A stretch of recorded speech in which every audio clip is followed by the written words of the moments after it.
You're watching Oilers Nation every day with Tyler Yaremchuk. Your one-stop shop for all things Oilers. Sometimes you just lose to good hockey teams.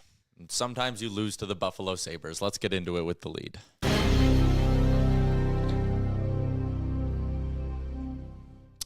Yeah, sometimes you lose to a team that hasn't made the playoffs in 14 years and is 25-32-6 on the year. Sometimes it just happens. Things like that can happen. Welcome into Oilers Nation every day, live from the Sports Closet studio. Check them out online, sportscloset.ca. The show is a presentation of Bet365. Download the app today. Use the promo code NATION. Whatever the moment, it's never ordinary at Bet365. Southpaw's into the good one. My plunger's worn out flushing these bad games. Going to need to get the pipes checked soon. Yeah, you can't really... Listen, there's how many more games left in the season? 18 more now. I think we're past the point of just being able to sit there, Liam, and go, like, flush it. Just forget about it. They'll be better next time because they're showing us that it's not going to be better next time.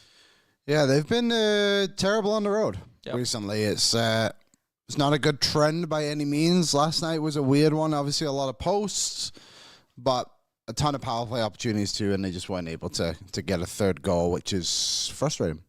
Super, super frustrating. And I kind of tweeted it after the game, but the list of what-ifs kind of, it goes on and on and on in that game, right? You're sitting there going, okay, what if Stuart Skinner could make one more save? Mm-hmm. What if the Oilers' power play could have came through in a big moment? What if they don't hit 6 goalposts? What if the Oilers' bottom 6 can put together any semblance of a respectable attack?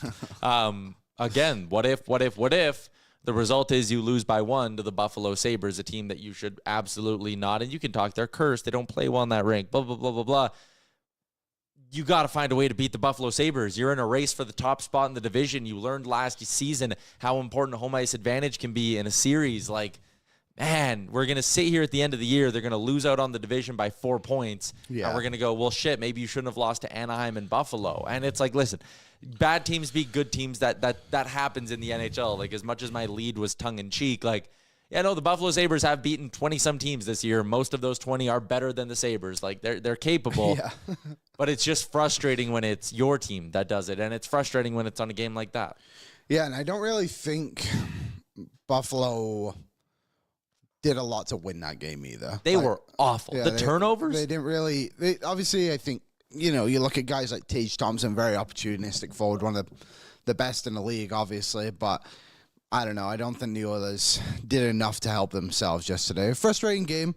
Obviously, 2 more in this road trip against 2 winnable opponents. Obviously, New Jersey banged up, missing 2 of their best players, in Hughes and Hamilton. So there's still an opportunity to come out positive on this road trip here, but yeah, not a great start to say the least. No, not at all. Let's recap that hockey game from last night, Liam. As much as some of you don't want to do it, also just a reminder: Devan Dubnyk. It's Tuesday. That's Dubnyk's day on the show, so we're gonna chat with him. It feels like every time we have him on, it's on the heels of Stuart Skinner or Calvin Pickard not playing well. It's perfect timing. It really does line up. But the scoring summary today is brought to you by Douglas Mattress. I sleep on a Douglas every night today. It was tough getting out of my Douglas. I was pretty sleepy, but that's because I sleep like a rock on it. You can get yours today at douglas.ca/OilersNation. The mattress expands when you open the box, and the comfort, support a feel, medium firm build, motion isolation. There are days, Liam, Amber gets out of bed, I don't even notice. She gets up at 7. I usually get up around like 7:30, 7:45. Don't even know. I wake up, she might as well have been not been there the whole time. It's kind of quality you get with the Douglas mattress. Douglas.ca/OilersNation. Great value as well, starting at $599. Okay, start of that game. Tage Thompson, 32nd of the year. He is a beast, and it is, again, good, I think, to see from a Buffalo perspective that players still give a shit, and Tage Thompson definitely was in that category last night. Big celebration, but this is one that can't happen, Stu. No, obviously, couldn't grab his stick on it at the end. Like the rebound is juicy, but I don't think it's like egregious, you know what I mean? Like, typically that'll bounce in front, you wrap the stick and you pull it back in, but obviously mishandled the way his stick was there, and I don't know who it was that fell down in the middle of the ice. Was it Matthias Janmark? Maybe keep your feet. No, it was Arvidsson. Was it? Oh, of course it was. Maybe keep your feet moving a little bit, and that goal probably doesn't happen as well, or at least get the shot away from the way he did. But obviously, it comes down to Stu not giving up that juicy one. So, like Lance says, the fan on the rebound scoop is crazy unfortunate. Okay, but the rebound shouldn't be there. And this was a problem against Dallas. This is a problem Skinner's had kind of all year, is shots hit him and then sit loose in the crease. Or right in front of the crease. Where does this one, is it in the chest? It's off his glove. Right. Oh, yeah, because then he looks at his glove. Yeah, you like probably want to catch that one. Yeah, that's, I think that's pretty inexcusable one. Just 2 errors. Like, you catch it. If you can't catch it, then make sure your stick brings it back in so it doesn't fall to one of somebody who's very capable of scoring goals against anyone in this league. Yeah. So, again, that one was bad from Skinner. He's got to have that one. If the game's 0-0 going into the second, who knows, right? Oilers do respond back, though, 95 seconds into the middle frame. Darnell Nurse, 5th of the year. Leon Draisaitl extends his point streak to 15 games. This came on the heels of them passing up, like the first 90 seconds of this period, even the first 90 seconds of the hockey game. They're just all over the Sabres, but refuse to shoot the puck.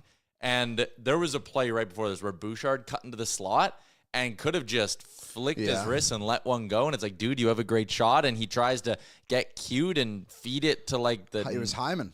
Yeah, but like even the angle he was passing it to him, like he was forcing it. That's the easiest way to put it. They held him in that zone because, that was the top line and Ekholm and... No, whoever was with Bouchard was out there. Wallman, there you go. And great opportunities. And then this line comes out. Shot from the point. Good traffic in front by the forwards, who whatever line that was. Draisaitl line. Yeah, of course it was. Troy Stecher, really good on this shift as well. I thought he had a pretty solid game yesterday, all things considered. But this was sometimes just shoot the puck. Arvidsson with a screen, good screen. Or maybe Podkolzin. I've been messing up a lot of names today. Yeah. Someone was stood there. That's a good thing. Buffalo goes up 2-1 just a couple of minutes later. Alex Tuck from our former friend Ryan McLeod. And so this one here, Connor McDavid, watch him. Whoa, who are you taking? What are you doing? That was a little bit of a perplexing one from the captain. And again, he's had a handful of these moments this year and a lot more than he usually does. Stuart Skinner, as much as he looks awkward on this one, I think he looks awkward because he's making an effort to stop a really good shot. Like, again, he maybe overslides a little bit, but I don't have a big problem with this one. This was more on whatever the hell was happening in front of Stu. And again, like, if you want to run it back from the jump, AB, and credit to Sportsnet for the highlight, look at McDavid. Like, he doesn't have to go get that guy. Or you have to go get Byram. Like, you can't just, he stays in no man's land the whole time. Yeah, you gotta fill the middle of the ice, and that's been a problem for the Oilers for a large portion of this last little stretch here of just like so many quality opportunities coming from the slot. And again, like Alex Tuck, was he 30 goal scorer a couple times in the NHL? Like, it's not just nobody that's getting that puck. And then Skinner looks awkward. He definitely overcommits to one side, and he had a really weird stretch right after this too, where he looked like he had never put on skates before, which.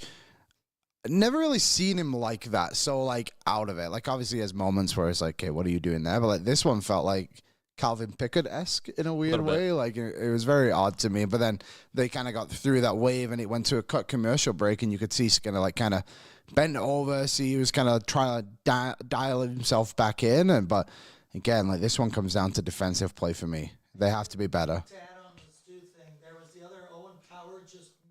That was the same shift, yeah. Yeah. Yeah, Tanner says Hyman's really out of the picture here. Winger and center support zilch on this play, and like that has been a problem for the Oilers. But again, they respond. 6 minutes later, Evan Bouchard on the power play, and what is crazy to me, like the way this goal ends up happening, Draisaitl on the draw, snaps it right back, McDavid over, bang, quick one-timer, McDavid sells everyone on the shot. Evan Bouchard should maybe be there more. Like, yeah. and that's not even a shot at Bouch. That is, whoa, not a shot at Bouch at all. I understand how that can maybe come out. Also, we need to delete this guy from the chat. He's a sub. Yeah, he did sub, but no, he's gone. Anyways, the Oilers' power play is very, very, very much struggling to get creative. It feels like every power play is just, how can we get it to Leon Draisaitl? It's very predictable.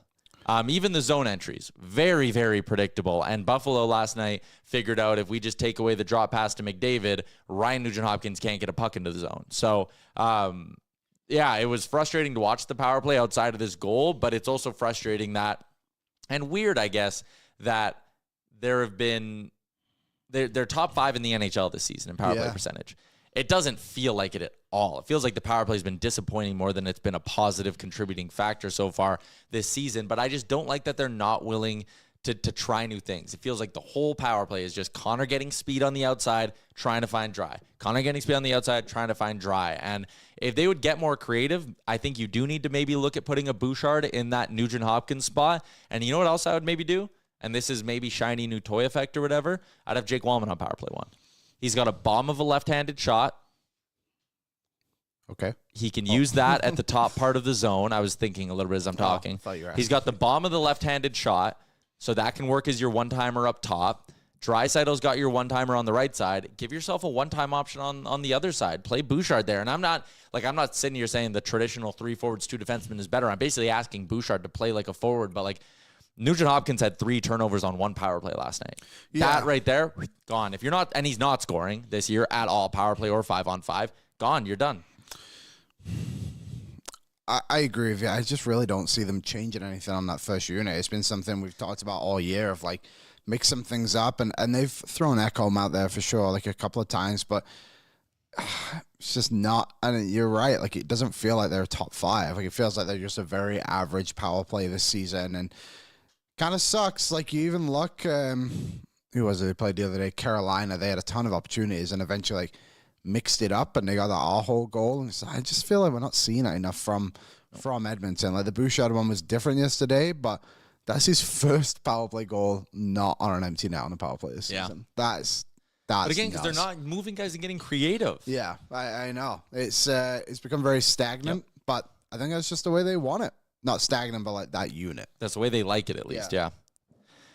Yeah, it's frustrating. Buffalo takes the lead in the third period. Tage Thompson. People rip Bouchard for this. And I don't think our highlight goes back far enough, but that's fine.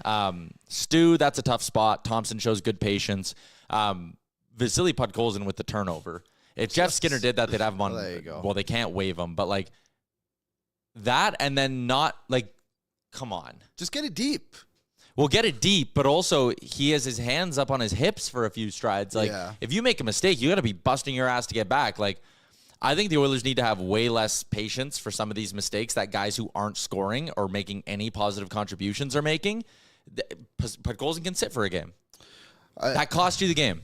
And people, again, are going to rip Bouchard. He's busting his ass back while he has 2 great skaters in Thompson and Norris on him. And if you watch, there's like a flip reverse angle where he gets his stick slashed twice, and there's nothing he can do. Like he's in no man's land, basically fighting 2 guys. Like he's in a tough spot, and Bouch isn't a terrible skater, but he's definitely not the best skater the Oilers have on the blue line, and asking him to outskate both those guys on a terrible play by Podkolzin. And I know a lot of people, I think Jason Stradwick pointed this one out specifically, and Bruce McCurdy put out that too. Is like, if you actually go back and watch all 3 goals, they come from errors from the Oilers wingers. And it's been a story all year, not necessarily like the defensive play from the wingers, but just the average, below average play from them, like so consistently has been dreadful. And like, again, like Podkolzin, man, like you're a guy who just needs to play very simple hockey, like throw it deep. Let the forwards on the ice, because I think I was McDavid and Draisaitl he was out there with, at least McDavid,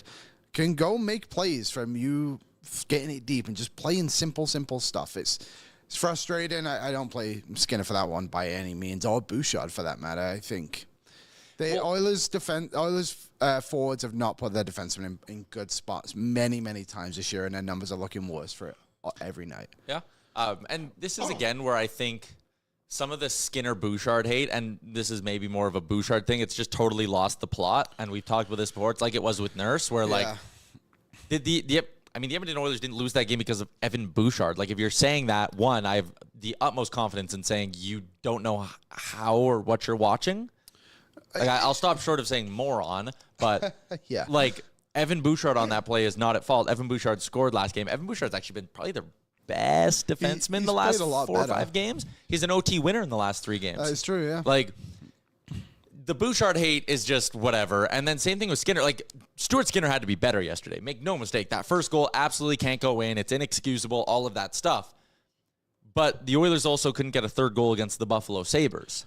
Which, again, like, you look back at all these games, and it's like, hey, you beat Florida, what was it, 4-2. Like, you only get 1 goal against Tampa Bay. Yeah. And I know they're, like, obviously way better than the Buffalo Sabres. Don't get that confused. But it's like, at the end of the day, like, you're supposed to be this elite offense. And you're just not getting it done. And Mark M said it in the chat there, and Knobloch said it too. Like, too many passengers and too many nights. Like, guys like, I thought Jeff Skinner played well yesterday, especially in the third period. He obviously, what did he do? Nicked the top of the crossbar and came down at the end too and had a good chance on the short side.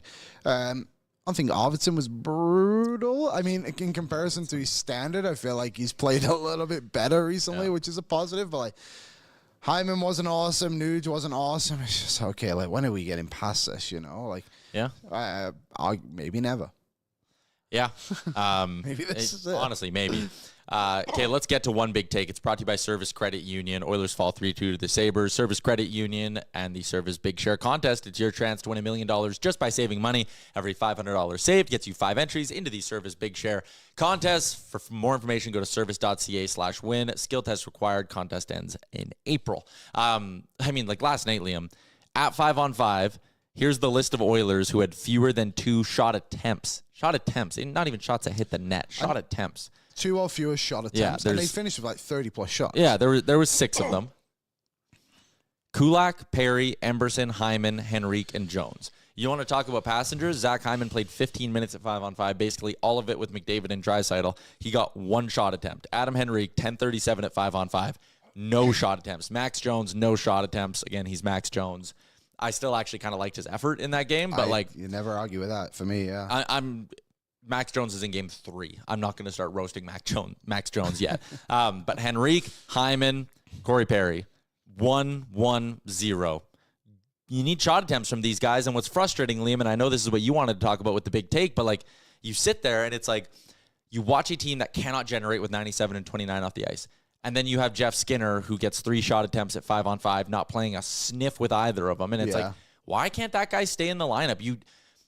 You didn't lose last game. I know we pointed out some defensive miscues and things like that, but also the miscues from the wingers are happening on the offensive side of the ice. Podkolzin, the lineup is littered with guys who can't help you contribute at all in the offensive zone, and Jeff Skinner keeps getting healthy scratched. It's bonkers to me. For me, too, I don't really understand it, and I know many people feel the same. Like, you go back and look, and from the Pittsburgh game to when he was scratched after the Washington game, he was on the ice after post-Pittsburgh for 2 goals against at 5-on-5, and they both came against that Philadelphia game. He was on the ice for 7 goals for. So when Jeff Skinner's on the ice at 5-on-5, the Oilers are outscoring the other team 7-2. Yes. 6-2. Either way, it doesn't matter. Sure. It's positive, and like last night, not on the ice for any goals against. Again, they only allowed 3, but like that's good. Like a third-line guy, and he's not playing with quality by any means. Nope. Another player I'd give a chance in the top 6 to, if you don't want to give it to Skinner, because I think he had a decent run at it, and I know as of late it's not been awesome, but like when Kasperi Kapanen came in, he had a little bit of thing going with Draisaitl. Obviously had a good goal against Florida when the Oilers needed it the most. There's a few other games in there too, of course. I like him. I think he kind of gives you, similar to what Podkolzin does, he's obviously not as like Kapanen? Yeah, like not as gritty, but like he brings the physicality. He's not afraid to get in there. A bit more speed, obviously a bit more finishing quality as well. So for me, like if you don't want to give it to Skinner, I'd be bumping Kapanen up the lineup, which is alarming that you have to argue that with a guy who was healthy. He's been so inconsistent too, though, but right? in the top 6, he's been consistent. And I think that's my argument for it. It's like when you look and he gets the minutes, he's been good. And the options are just limited. They kind of are, yeah. Here's my, the case for Jeff Skinner is just goals per 60 at 5-on-5. The rankings go Draisaitl, Perry, Hyman, Skinner, McDavid. Shots per 60 at 5-on-5. Skinner 1. Like, again, we sit here and go Draisaitl needs a shooter. Draisaitl needs someone to score. And it's like, for every shot metric and scoring chance metric on an individual level, Jeff Skinner's top 5, top 3 or first. He's right up there. every number you want to look at, and you can sit there and be like, well, he's making mistakes. Okay, Podkolzin's making mistakes. Is he going to be treated the same? Is he going to be yanked out of that top 6? Like, definitely not. Yeah. It's annoying, man. It's really annoying. It is annoying. I do think we could see Podkolzin get scratched next season. I think we should too. It's or at least demoted to the 4th line. Like, send a bit of a You can throw him on the 4th line with Perry, and, like, who cares? I think that's just where he should be most nights, to be honest. Yeah, D. My question is, why won't they play Jeff Skinner? The media should be asking Knobs the question. They absolutely are. They ask him. And they ask him all the time. Like, what are you talking about? Yeah. Sorry, D. But, like, they asked him, what game was I going to the other day against Montreal? I was listening to the press conference on the drive into the game, and they literally said, like, how's Jeff Skinner handling it? Like, what's he got to do? Blah, blah, blah. Yeah, and he was, like, very professional. Like, he never is... Yeah. He's frustrated. But I saw Johnny Lazarus make this point the other day because Rangers fans were going at him, being like, how come no one goes back at Laviolette when he says this stuff? And Johnny was like, it's not the media's job to argue with a coach. And also, too, like, these guys have to go in front of these guys every single day. And also, everybody hates Steve Simmons. Yeah. He's a guy who goes at it. He's like, he's so disrespectful to the organization. And he is. Yep. But you can't have it one way and then one or the other. Yeah. Oh, Michael's in. Can we talk about Dustin Schwartz? Who? Was he maybe the reason they lost last night? Dustin Schwartz. You're right. I feel bad for him. Michael? No, Schwartz. Oh. But, like, man, at this point, I just, like, and this sounds so bad because it's a dude with a family and, like, all that. But, like, I hope he's not back next year just so we can stop having to have this conversation. And I hope he gets a job somewhere warm. And he lives a great life. And, like, again, I don't think he's a problem. And I think the public shit he did, or not that I don't think he's a problem. I don't think he's the reason the Oilers goalies, like, stop playing well. I'm so sick of the conversation is my point. I know it sounds weird. But I would just encourage people to look at numbers outside of this season with Dustin Schwartz. Yeah. Mike Smith was awesome. No, you don't get credit for that. Mikko Koskinen, actually good numbers, said 1 year. No, you don't get Cam Talbot don't get credit for was that. a Vezina caliber goalie. Nope. Well, hey, come on, guys. No, you don't get credit for those ones. Just the bad ones. Just Jack Campbell. It basically has been Campbell and Skinner. Yeah. And Koskinen have won a year. But then Koskinen, like, got better. I don't know. He did. Anyways. Yeah. I'm trying to find this quickly while we're on the conversation, but Kasperi Kapanen with Leon Draisaitl this season. Skinner, by the way, 3 goals, 3 assists. 3 goals for, 3 goals against. Kasperi Kapanen with Draisaitl this season.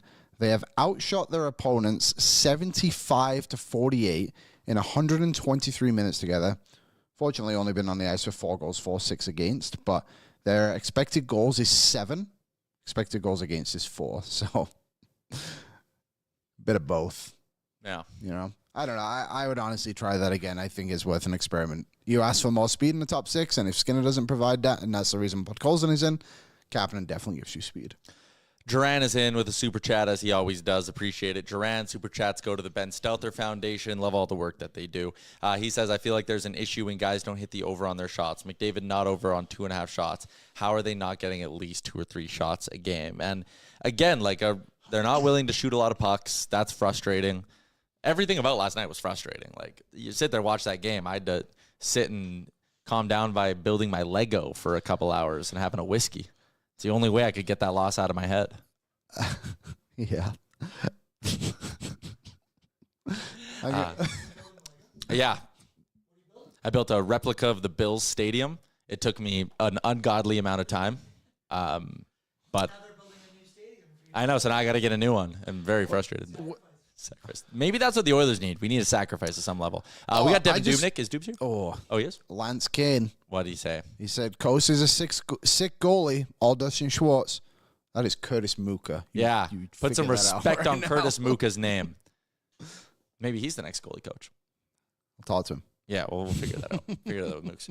Okay, let's get cruising along. See, people, Lego and whiskey, what a combo! I'm telling you, I was looking for like an activity that where I would not be on my phone for 2 hours. Yeah, it actually is somewhat therapeutic, but that's a conversation for another day. We got to get out to the Star Mechanical guest line, Edmonton's #1 plumbing and heating company. You can find out more about them online at starmechanical.ca. Former Edmonton Oiler, former NHLer, Devan Dubnyk joins us as he does every Tuesday.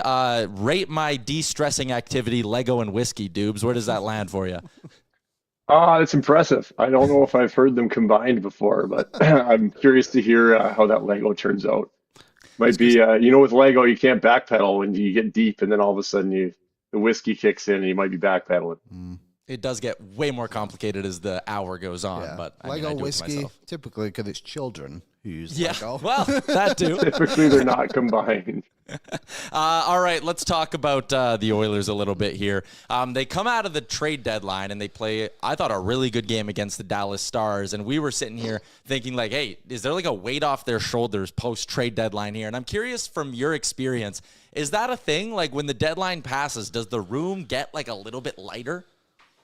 It does. There's a couple reasons. One, the guys that are potentially on the block, obviously that's a major stressor for them. So they know that they're sticking around. The guys that even don't know that they're not going anywhere, they don't have to talk about it every single day. And as a group, everybody knows that this is who you got. This is who you got for the rest of the season. This is who you're going to make a run with. And a team like Edmonton, who has Stanley Cup expectations, they can look around the room and say, hey, if we're going to win, this is the group we're going to go in with, and we can shift our focus forward. Instead of there's so much going on with the with the four nations and the trade deadline and all this talk about stuff, and it can wear on you. So now trade deadline passes, they can stop talking about it, and everybody can look around and know who they're going to go to war with from now until June, hopefully. Yeah, and obviously a lot of deals made on Friday, especially late. I guess before we get into like the entire league, like what did you make of the Oilers' additions overall, bringing in Jake Wallman, Trent Frederic, and Max Jones? Yeah, it was good. We talked about the Frederick and Jones a little bit last week, and good sandpaper, energy, body contact, guys that can still provide some skill. I like the Wallman move. I know everybody talks about steady, stay-at-home defenseman and all this, but what's Edmonton's biggest strength? Get the puck in their forwards' hands. What does Jake Wallman do? He gets the puck in the forwards' hands. So I know, people love to talk about guys blocking shots. Well, guys are blocking shots when they're getting shots taken against them in their own end. And if you can have a defenseman that's moving the puck to the best forwards in the league, you're not playing in your own end. So there's two ways to look at it. I think it definitely takes some pressure off of they're very top heavy on defense, so that adds a piece, another guy that can come out and add some offense, but ultimately get the puck to Leon and Connor and Nuge and the guys who are going to make things happen. But also, like we've talked before, the Oilers getting less chaotic and more, call it, predictable in front of their goalies and how that could help Stuart Skinner. But like Jake Wallman, good puck mover, less turnovers, less times you're frantic in your own end, right? Like there is a correlation there between how you play in the D zone and, I guess this sounds obvious, how effectively you get the hell out of your D zone. Absolutely. Yeah. I mean, you could have a guy that doesn't get scored on maybe and blocks a bunch of shots and clears a bunch of pucks, but it can easily be chaotic for a goalie if it's constantly flipping the puck out, turning over, coming back your way, not making crisp plays, coming out, just hammering it around the boards, as opposed to a guy who you can read off of and you know what you're going to get, and he's going to make crisp passes. He's not going to create turnovers. That can settle things down in another way as well. Yeah, let's go around the league a little bit. Let's start with the teams maybe you did like, as Liam said, there were a lot of big splashes on Friday and I guess on Thursday night as well with the Brock Nelson deal. But whose deadline did you like? Yeah, I mean, there's a few. You look at there's kind of all the big teams that loaded up. I mean, Florida did a great job, I thought, starting with the Seth Jones trade. I think both sides got a good deal in that one, and then bringing Marchand in and.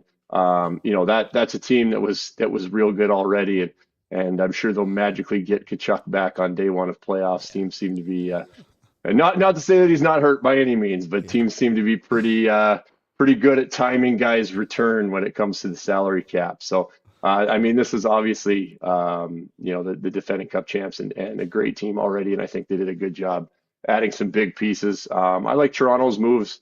At the deadline, they got a couple guys who are still under contract. Didn't love, I don't think Winnipeg did enough. You look at the West, it's an absolute gauntlet to get out of, and they're a great hockey team, and they're having an incredible season. And you just, no offense to the guys they got, obviously, Schenner's a great veteran D-man. and tandem can bring some energy. But this is a team who's been leading the league or close to for the entire season. This is an opportunity for them, and you look around the West. There's just so many good teams that you got to go through. And then you look at Colorado, obviously made their additions, Natchez and Nelson and Charlie Coyle is a good pickup too. Tampa Bay's picking guys up. It's just Dallas is getting Rantanen. I mean, it's cool to go around the league. I don't know if Bettman's going to love it, because I think the disparity is going away a little bit for who can actually win a Stanley Cup. But it's certainly going to be fun for the fans to watch, because there are a lot of really good hockey teams at the top. Well, what's interesting too, AB, flash those back up again for us. Like where the Jets, I think, are in a really interesting spot is Dallas and Colorado are a round one matchup. Winnipeg, if the playoffs started today, would be getting Calgary, and I would assume they could handle Calgary pretty easily. Like Winnipeg might be in a position where they can just sit there and watch Dallas and Colorado beat the shit out of each other for 7 games. And then again, in Winnipeg's defense of maybe not adding, of all the superstars that are going to be in the playoff mix in the West, I don't think any one of them has an ability to steal a series more than Connor Hellebuck. Like I looked at their deadline and went, okay, they short up a few things. Schen's good defensively, all that stuff. And at the end of the day, who cares what forwards they have? They'll go as far as Hellebuck carries them, I feel. Yeah, you're right. And the way it looks right now, that's going to be a long way. And you make a good point where that, I think for them, that first round matchup and holding on to that top spot, which they have a good lock on right now, is going to be extremely important for them, because you get powerhouses beating up on each other in the first round, which is just crazy to think that Dallas and Colorado can be a first round matchup. And Minnesota's no slouch when they're healthy either. So there is no, I guess you'd without disrespecting Calgary or Vancouver, that's probably who you want. Or that bottom wild card team is really the only one you could look at and say, yeah, we'll take those guys. Everyone else, they're capable of doing it too, but everyone else is just there's no fun matchups to be had. LA as well. They play extremely hard in the playoffs and have had a good season. So that's going to be huge for Winnipeg to hang on to. And if they can continue to play the way they are, you're right. Hellebuck has just been an absolute wall for them all year and hasn't showed a single chink in the armor. I want to throw something else at you just to throw some respect at Calgary. Actually, I'm looking at a team that is in a playoff spot despite scoring the fewest total number of goals in the NHL, and they're doing it with a rookie goaltender in Dustin Wolf, who is just unbelievable. 26 save shutout on the weekend over Montreal. He's like a totally different goalie than you're kind of typically getting nowadays too, at only 6 feet tall, and he's crazy athletic. But I don't know if you've paid attention to a ton of Dustin Wolf so far this year, but what do you make of a rookie goalie like that coming in? And like, he is without a doubt that team's MVP. 100%. Yeah. And Calder Trophy candidate, all these things. He's so fun to watch because for the way he moves so well. And for a guy, like you mentioned, he's not a big guy. He's not a tall guy. And usually when you see these guys, they got to be super aggressive. They got to be playing way out of their crease. They can sometimes they're exciting to watch, but they're kind of flying all over the place because they have to cover the net. He doesn't play that way. He plays very conservative. He plays really good position, and he allows his athletic ability, his skating ability to be a major asset for him on top of that. So he is in position. And he is conservative, and now he has this to put him to the next level with his skating ability and his quickness, and he's just been an incredible story for them. And you're right, you can't disrespect anybody other than, sorry, Calgary, but I'll take you over Colorado, Dallas, or Vegas, or or Edmonton. That's the only reason I say I'd take them. But we've seen plenty of times over the last little while that you make the playoffs, everyone's got a chance. Those 8 seeds have gone far many, many years. Stuart Skinner, obviously controversial player, I think, in Edmonton, maybe just because he's a goaltender. I think that's basically the reason why. If you had to pick one thing in his game to improve on, what would it be? So if you look at it's a tough task because he's got his game. He's got his game built. You're not going to, in mid-season, you're not going to make any drastic changes. So when you start to look at, you can look at situational stuff, whether it's been bad luck. We talked about a little his save percentage over the last 10 games, not looking very good. And so you're not going to make any fundamental major changes. But what you have to do is when it is, 10 games is a pretty good number to look at. We're not talking about 2 or 3. So find what it is. You have to find a save here or there. And I usually, as a goalie, I hate that expression, find a save. Well, no kidding. I'm trying to find a save. Like, I'm trying to stop them all. Don't tell me to find a save. But you should find, like, you have to go through, and you have to start to be a little more picky and say, okay, I got to find that one. And that's, as goalies, then you're getting into more deeper stuff as to why are you maybe a little late? Why aren't my feet set? Why is this puck trickling through? Why am I not finding the shot? All these things, that's where you start digging deep. But you do have to start going back and looking at games and saying, okay, because it's really such a small margin. I mean, an 871 and a 910, probably 1 goal every couple games in a small sample size, 1 or 2 goals. And so it really is just, you got to start when they're consistently coming up, is like, which ones do I let go and say nothing I can do, chaotic in front, off a shin pad, whatever. But start looking at why ones that are consistently going in that you could possibly save, and that then you got to dig deep and start to get your position, and then let the snowball roll when you start to feel good and feel confident. When he is there, he's big, he plays deep in his net, and he's just solid, and he's there all the time. But you got to eliminate the squeakers, or just the ones, the rebounds, stuff like that creeps up from squeezing the stick a little bit too tight. That's where you have to start in order to build up and get to where he wants to be come playoff time.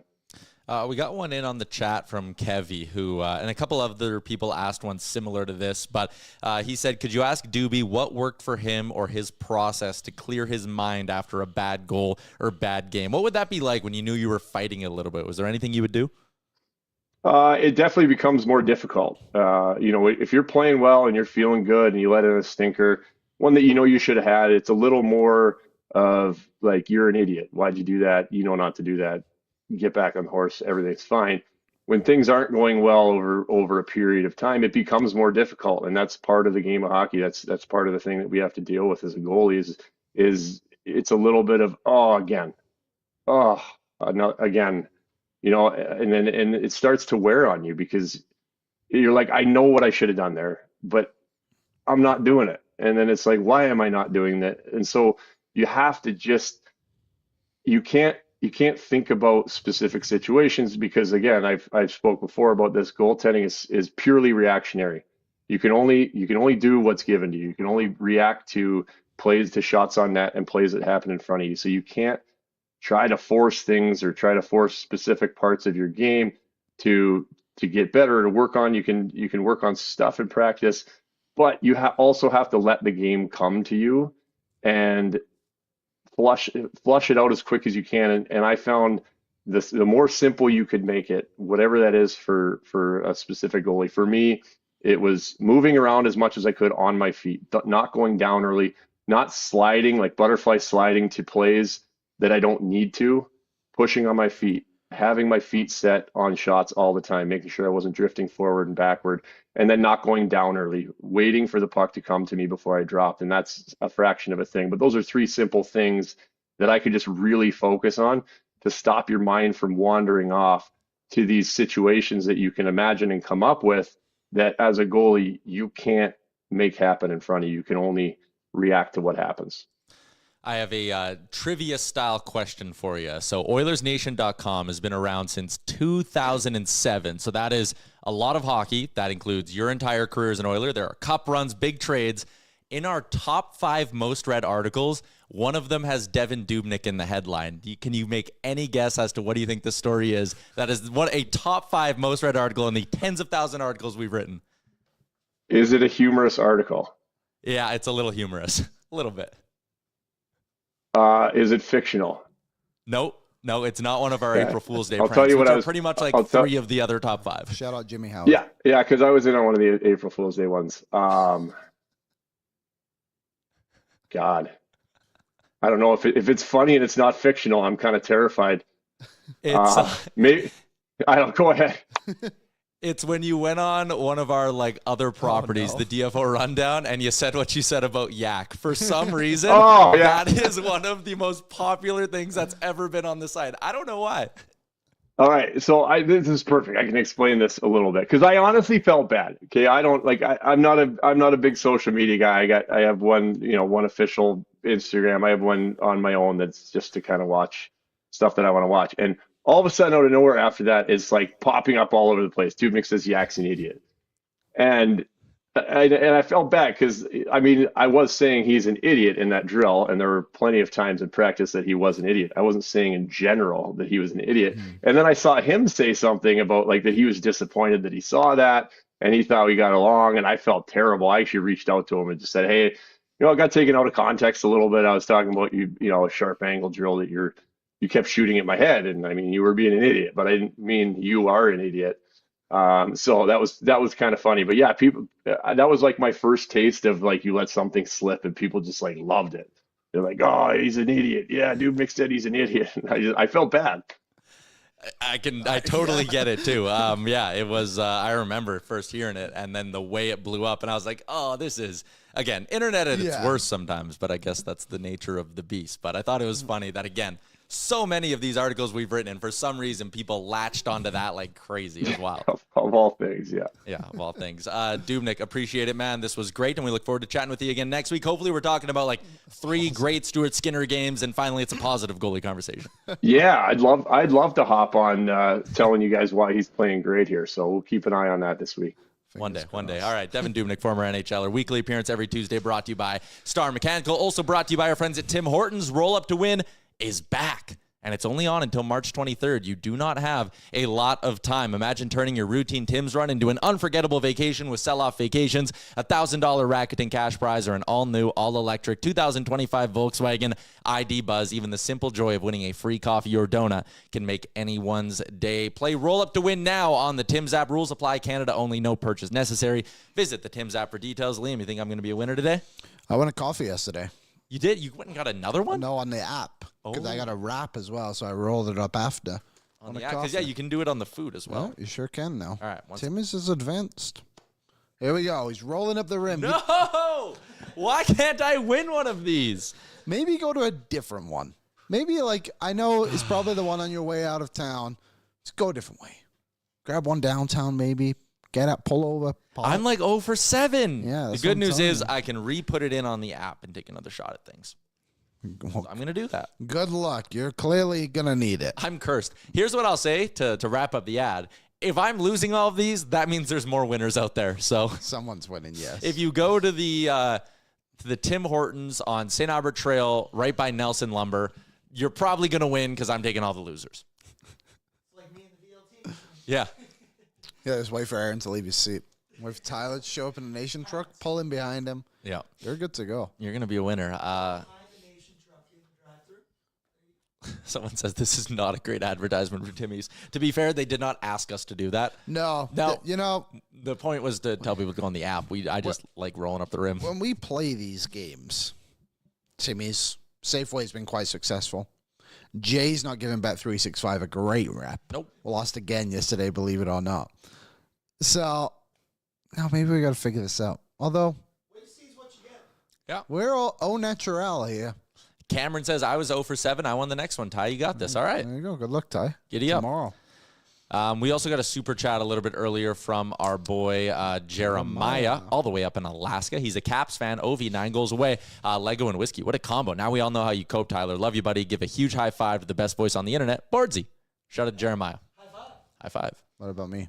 Nope. Sherwood Ford Giant question brought to you by our friends at Sherwood Ford the Giant. You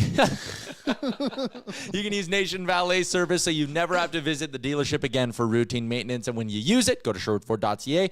In the comments, when you book your service, say you want Nation Valet service. Not only are you going to get an Oilers Nation swag pack that includes, wait 1 sec, I can show people what it includes. He got out of his seat. He's in his bag. Oh, sick. Oilers Nation air fresheners. Damn, that smells good. It really does. We should, will this help or hurt our plant? Oh, don't put it on the plant, okay. Please. I won't put it on the plant. But we'll put this, put it on your mic. That is a good smelling air freshener. You get a whiff of that. Yeah, that's good. Only available with our friends at Sherwood Ford the Giant. Fuck. I got it. All right, giant question.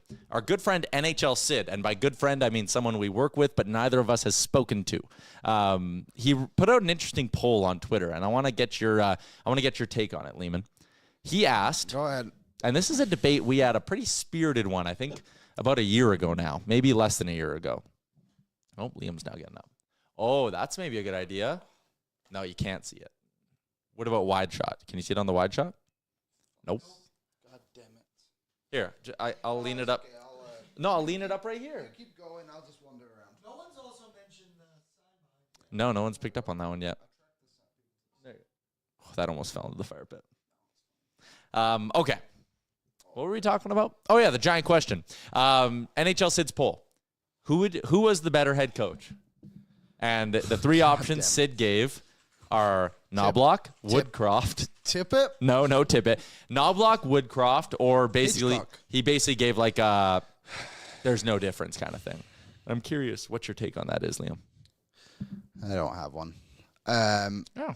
I mean, at the end of the day, we can roll through who these coaches are and how good they were for the Oilers, but it's the same players every single time that are on this team.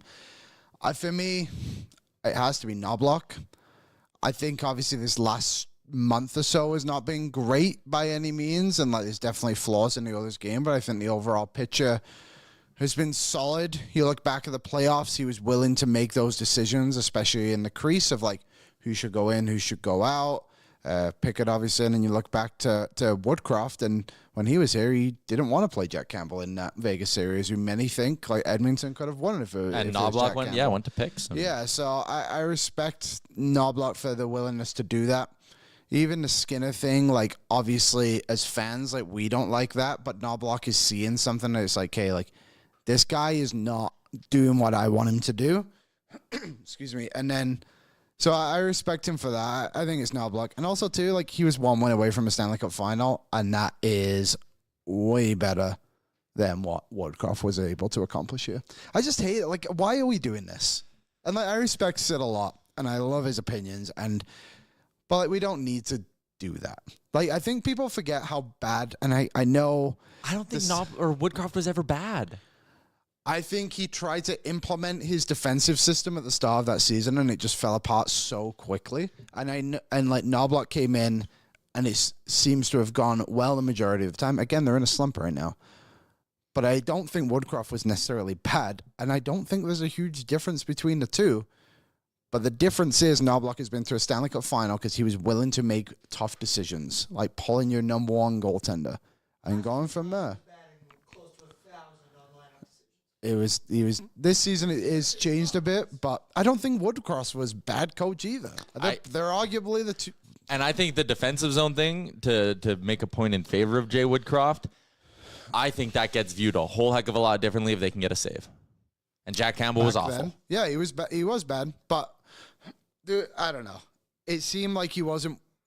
Yeah, and Nathan Story says we're missing a huge factor here. Woody didn't have Paul Coffey; he had Dave Manson, not even comparable. Yeah, I mean, hey, when Coffey got hired, everyone thought he was a double agent. So we can still might probably is.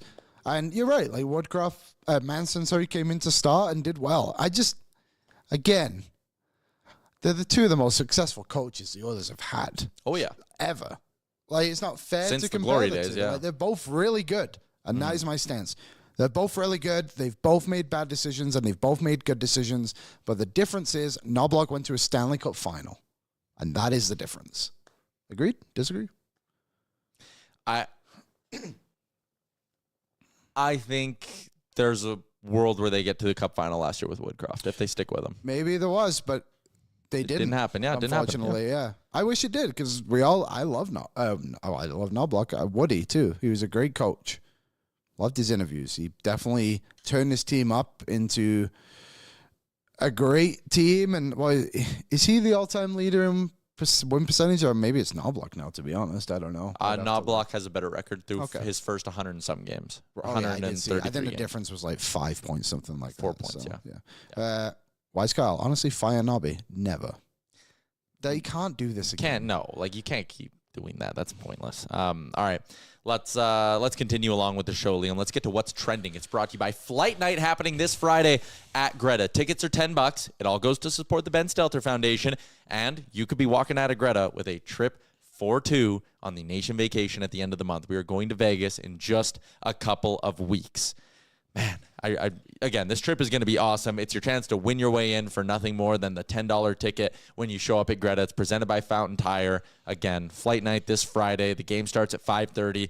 Kick off your weekend the right way, and you could be walking out of there with a trip for two on the nation vacation. We'll get to be we're going to be hanging out together poolside in Vegas. Come on, that's good living.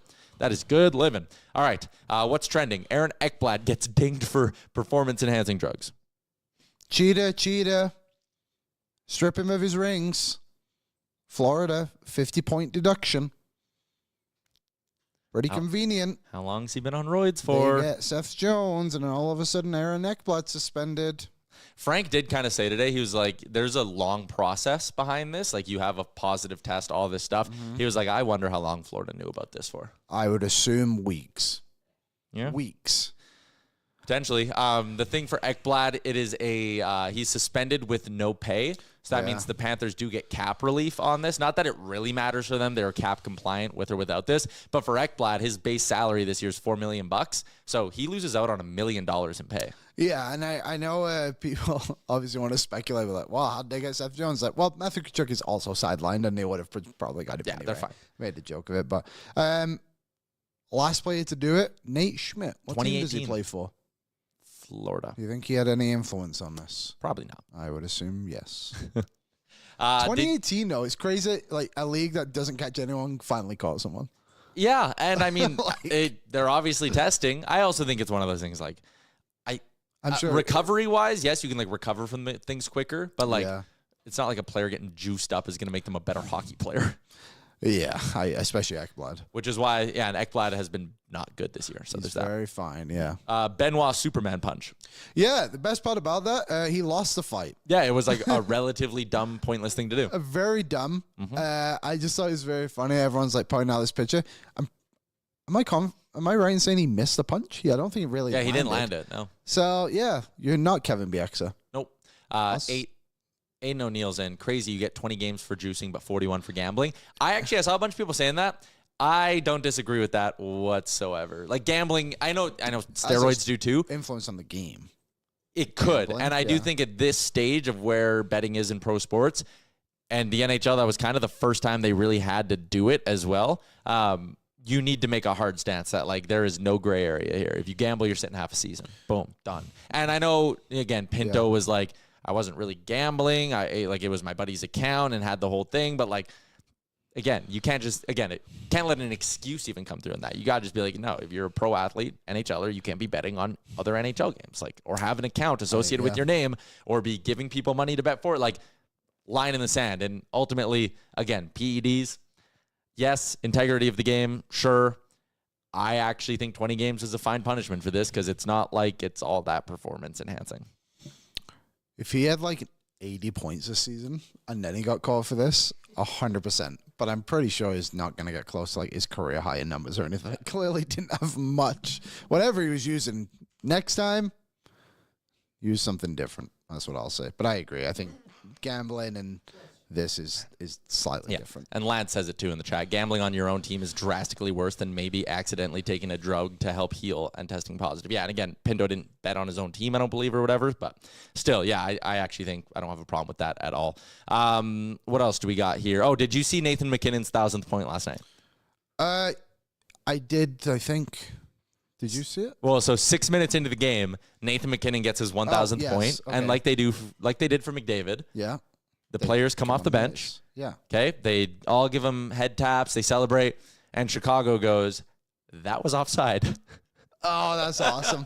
Did they really? So the goal gets called back in the third period. McKinnon gets his 1,000th point again. And they all come off the bench again. Oh, that is awesome. Good for Chicago. You know, you got to play by the rules. People can't cheat. You get suspended 20 games for that. That's very funny. First player in his draft class, as you probably should be, being the first overall pick. But do you have the draft class in front of you? Let me pull it up. So It's in a redraft, one, right? Yeah, it's a good one. In a redraft, Obviously, Nathan McKinnon goes 1. Obviously, Alexander Barkov goes 2. But who goes 3?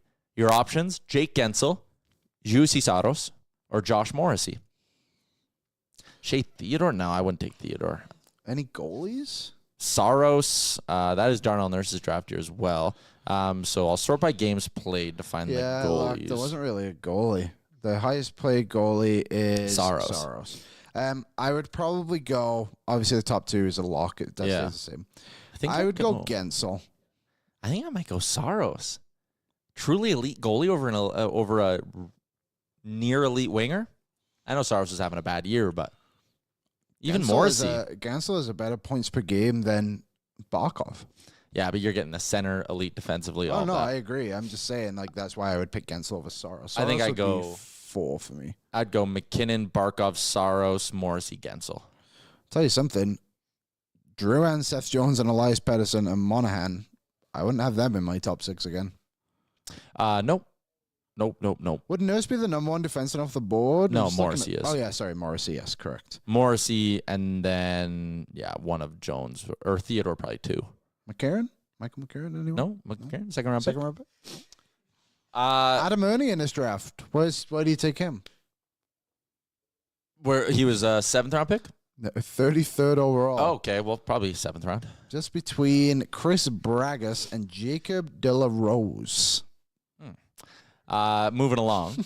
Our friends over on the sheet today, Stream It Live, Daily Face-Off, YouTube, they got a triple header. Johnny Lazarus, Paul Bissonnette, and Canes GM Eric Tulsky. So giddy up. Go tune into the sheet today right after this show. It starts in 4 minutes. They got a GM and they got Biz. It's also Biz's birthday. So happy birthday to Paul Bissonnette, who's been on this show? Yes. Yes, he has. Oh, yeah. Remember he just called us? Oh, in the middle of the show. And I was like, I'm ready to go on. I'm like, yeah, Paul, we are live on the air, buddy. We are ready to go. I have bad news from the baseball world. Oh, yeah. Didn't know this until you told me about it.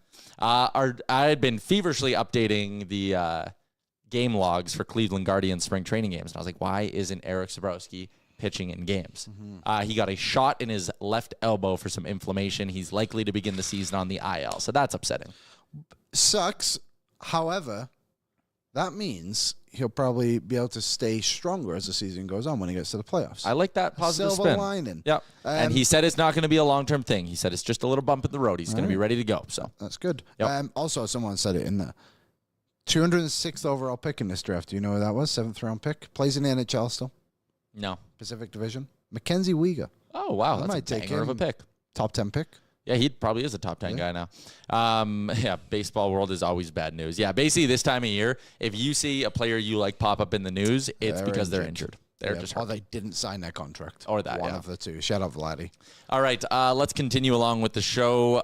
Let's wrap up, actually, with our betting talk brought to you by Bet365. Download the app today. Use the promo code NATION. Whatever the moment, it's never ordinary. At Bet365, where every nail-biting overtime win is a barn burner, every face-off, hat-trick, power play, shot on goal, and every suspenseful moment in between is amazing. Use the promo code NATION when you download the app. Tonight, I like Ottawa, minus 120 against Philly. Philly stinks. They're losing a ton. Ottawa's playing desperate hockey. Second of back-to-backs. I'm not even fazed by it. What else do I like? Kind of like the Jets at home against the Rangers. Okay. Don't dislike the Sharks plus 140 to beat the Preds, although that's gross. Plus 140?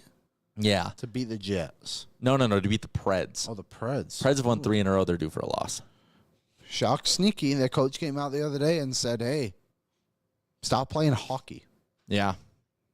That's strongly encouraged, too, as a hockey team. Usually where you want to be aiming, yeah. The mighty Bolton Wanderers. Wanderer up. Playing Bristol Rovers today away. We had a big win on the weekend against Burton Albion. Okay. Bolton, minus 125 favorites. They have won, I believe, 3 or 4 in a row. When's the game start? 145 Mountain. Okay. Giddy up. Wander up. Wander up. We are pushing for the playoffs, folks. Super weird that tomorrow's not a game day. Yeah, what are we, Thursday, Friday? This is good. Couple of days reset. Yep. Tomorrow, Frank will be on. Frank Mechanical. We can find out everything that didn't happen. He did that. Did he talk about it on the rundown? Or is he that frankly speaking thing he's doing? I think, he did get a bit of it in on the rundown. Anything out of the blue? You'll have to find out tomorrow on the show. Whoa. Ooh. Tease alert. That's a tease. Maybe we'll even get a second guest tomorrow then. We don't have game talk about. Mark Kennedy. Mark, if you're listening, we should actually. Curling week. We have a big curling day tomorrow. I'll get on this. Yeah, let's see if Mark's available. He drove home from Kelowna. Really? Yeah, he did. So he said after they won with Devan Haru, Yeah, Devan Haru. that the Briar was sitting in his passenger seat on the way home. The funny part about it was I'm pretty sure he went with his wife. So was she in the back? Wife sat in the back. Briar drove. He follows me on Twitter. We can get this. Send him a DM. Maybe I'll even see him at the St. Albert Curling Club tonight. Men's League. I don't. I don't know if he'll be there. He's been there before. I know, but probably not 2 days after winning the Briar. Actually, he is in the national. The Worlds are in Moose Jaw this year. Really? Yeah, The March. draw. That starts pretty soon. The women just took off to Korea yesterday. Mm-hmm. Team Holman. It's a lot going on. Curling's awesome. We have a big curling day tomorrow. We do. We're going to see Kevin Martin. Kevin, the GOAT. Kmart. Kmart. That's why he's the GOAT. The Olympian. What is he? A one-time Olympic gold medalist. I think 3-time Briar champ. All he does is win. Honestly. And tomorrow he's going to teach Liam how to curl for a fun video series.